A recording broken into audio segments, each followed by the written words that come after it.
According to every official record, the city never existed. But I grew up there, and I can tell you, they made us disappear. The last stretch of the train ride was always quiet, not because people stopped talking, but because the windows were covered. Heavy fabric curtains were pulled across every carriage, sealing out the view. I remember someone joking that it was unnecessary, that everyone on board already knew where they were going. No one laughed. When the train finally stopped, an officer walked through the aisle and told everyone to gather their belongings. He never said the name of the place. He didn't welcome us. He just said, "From this point on, your address changes." We stepped off the train into cold air and the smell of fresh concrete. The city was already built. Rows of identical apartment blocks stood in perfect alignment. No advertisements. Just numbers painted on buildings and uniformed men standing at intersections, watching the new arrivals. Families were assigned apartments immediately. The rules were explained in the stairwells, not in some official office. You don't describe your work to outsiders. You don't write the city's name in letters. You don't leave without written permission. In return, the word they used over and over again was protected. We were protected. At first, life felt almost lucky. The apartments were new, the heating always worked, and there was always food in the state-run grocery stores. The schools were clean and well-funded. Doctors were available without waiting for weeks. As children, we learned early not to repeat conversations we heard at home. We were told this was a special city, an important city, a city doing work that mattered for the country. From the outside, they just looked like ordinary concrete buildings with tall chimneys and guarded entrances. On the inside, workers never saw the full process. Each section handled one specific task. No one knew what the final product was. If you were brave enough to ask, the answer was always the same. That's above your clearance. Our mail arrived already opened. Nobody complained. The phones only connected to numbers within the city. No long-distance lines simply didn't exist. Visitors were rare, and when they did come, they stayed under constant supervision. If a relative from the outside world asked where you lived, you were instructed to use the postal code. Never the city's name. Officially, our home was just a number. Over time, people stopped thinking about it. It became normal, and that's exactly how the system worked. It relied on us accepting the strange reality we lived in. The first sign that something was seriously wrong came from the doctors. Not publicly, of course. It was all quiet whispers and concerned looks. They started noticing patterns, persistent headaches that wouldn't go away, waves of nausea, children struggling to focus in school, and adults forgetting words mid-sentence. All medical files were kept on paper, never digitized. When a doctor tried to raise concerns with their superiors, their files would mysteriously disappear. Soon after, a new doctor would replace them, and a new explanation would follow.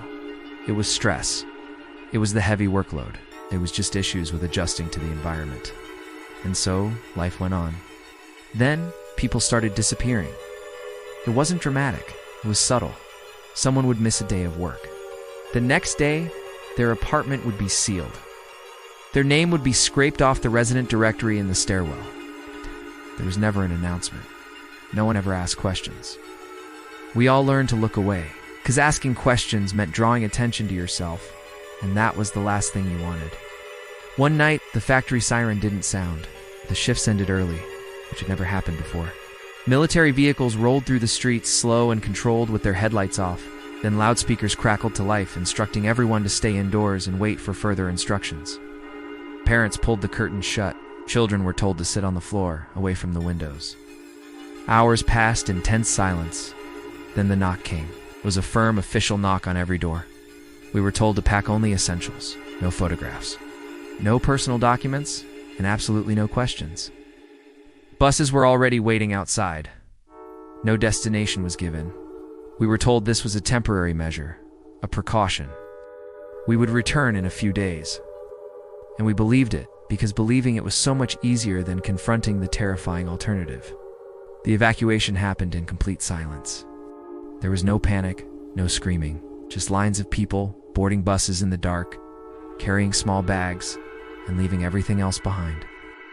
Apartments were locked from the outside, lights were left on. From a distance, the city looked alive. It was just completely empty. The buses drove for hours through the night. When they finally stopped, we were separated. Families were split up.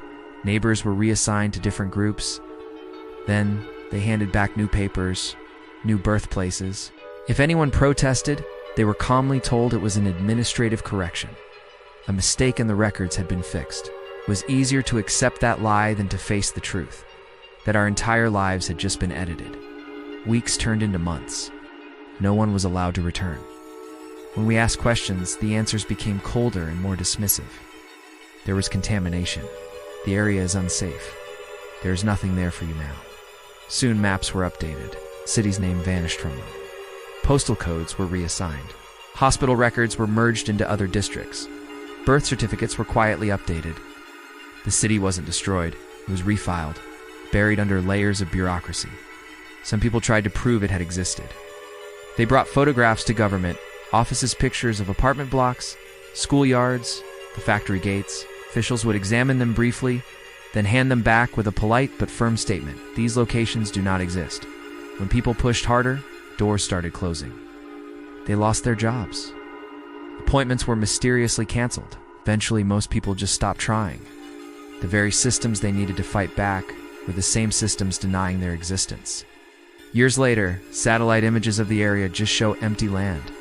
If you look closely, you can see faint, straight lines under the soil, the ghosts of road grids with no names. Concrete foundations are slowly being swallowed by vegetation. There are no warning signs, no fences. There is just an absence. The children who grew up there learned not to mention it. Our parents would correct themselves mid-sentence if they almost let it slip. The city became a silent memory, like a dream you weren't sure you were allowed to have, because according to every official source, it had never existed. And admitting it did would mean admitting something else, that people were used.